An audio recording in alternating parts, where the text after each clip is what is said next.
2024 लोकसभा चुनाव में इंडिया गठबंधन के परचम तले 7 चुनाव लड़े कांग्रेस और समाजवादी पार्टी की राहें दिल्ली विधानसभा चुनाव में अलग हो सकती है। समाजवादी पार्टी के राष्ट्रीय मुखिया अखिलेश यादव ने बीते दिनों आम आदमी पार्टी के राष्ट्रीय संयोजक अरविंद केजरीवाल के साथ मंच साझा किया था।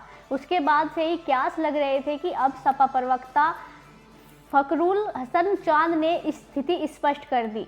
दिल्ली में साल 2025 की फरवरी में प्रस्तावित विधानसभा चुनाव के संदर्भ में चांद ने कहा कि दिल्ली में आम आदमी पार्टी और कांग्रेस अलग अलग चुनाव लड़ रहे हैं तो आरोप भी लगेंगे, कुछ बातें भी होगी। सपा प्रवक्ता ने आगे कहा कि सपा के राष्ट्रीय मुखिया अखिलेश यादव ने पहले ही यह स्पष्ट किया था कि दिल्ली में आपको समर्थन करेगी।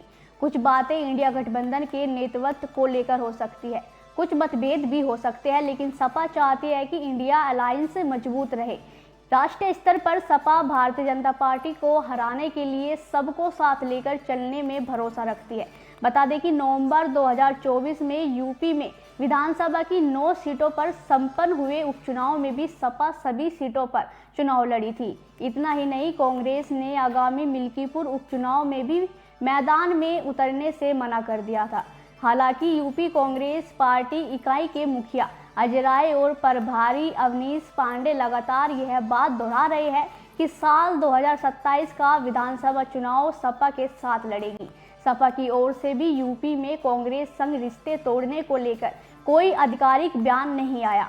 हालांकि हरियाणा, महाराष्ट्र विधानसभा चुनाव में कांग्रेस की मात के बाद सपा के एक वर्ग की ओर से यह आवाज जरूर उठ रही है कि साल 2027 में प्रस्तावित यूपी विधानसभा चुनाव में कांग्रेस की मांग के अनुसार सीटें ना दी जाए।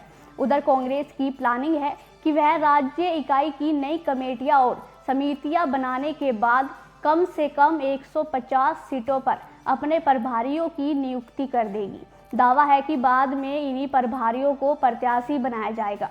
अब यह देखना दिलचस्प होगा कि यूपी विधानसभा चुनाव में सपा और कांग्रेस का सियासी रिश्ता किस करवट बैठता है।